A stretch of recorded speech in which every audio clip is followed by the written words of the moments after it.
सख्त कार्रवाई होनी चाहिए उनके ऊपर। ऐसी कार्रवाई होनी चाहिए कि 2 के आतंकवादी भारत सरकार को चैलेंज करके चले गए। मेरी बहू से कहा कि मोदी को बता देना, मैं तुझे नहीं मार रहा हूँ। सरकार को ऐसी कार्रवाई करनी चाहिए कि वो 7 पुश्तों तक भूल जाए किसी को मारना।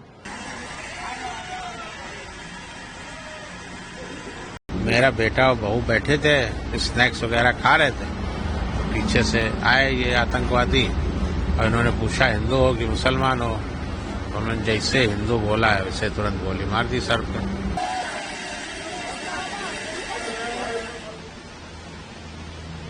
मेरी बहू कहने लगी मुझे भी मार दो, तो उन्होंने कहा नहीं तुम जाओ मोदी को बताना, तुम्हें नहीं मारेंगे।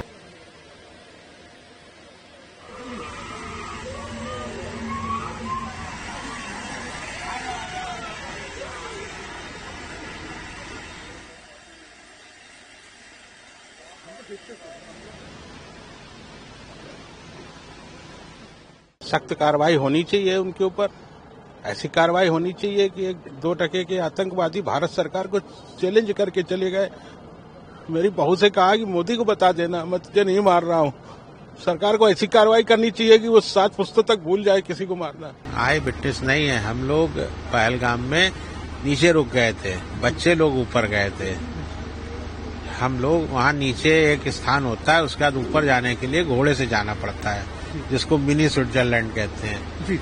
तो वहाँ जाने के लिए 7 किलोमीटर घोड़े से ऊपर चढ़ाई चढ़नी पड़ती है। तो हम लोग ऊपर नहीं गए थे, हम लोग नीचे बैठे थे रेस्टोरेंट में और बच्चों को भेज दिया था। बच्चे मतलब मेरा बेटा, बहू और बहू की बहन, ये सब लोग गए थे।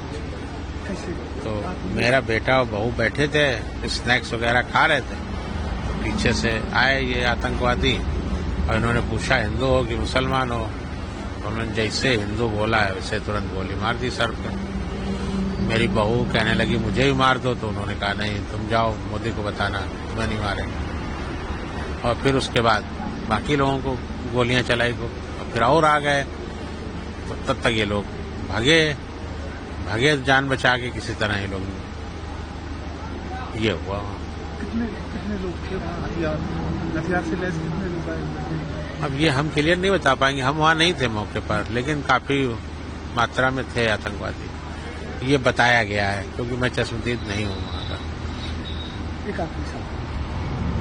क्या चाहते हैं, क्या सरकार से आप बात करें? जो सरकार चाहते हैं उन्होंने माननीय अमित शाह जी को आज बता दिया है, गृह मंत्री जी को।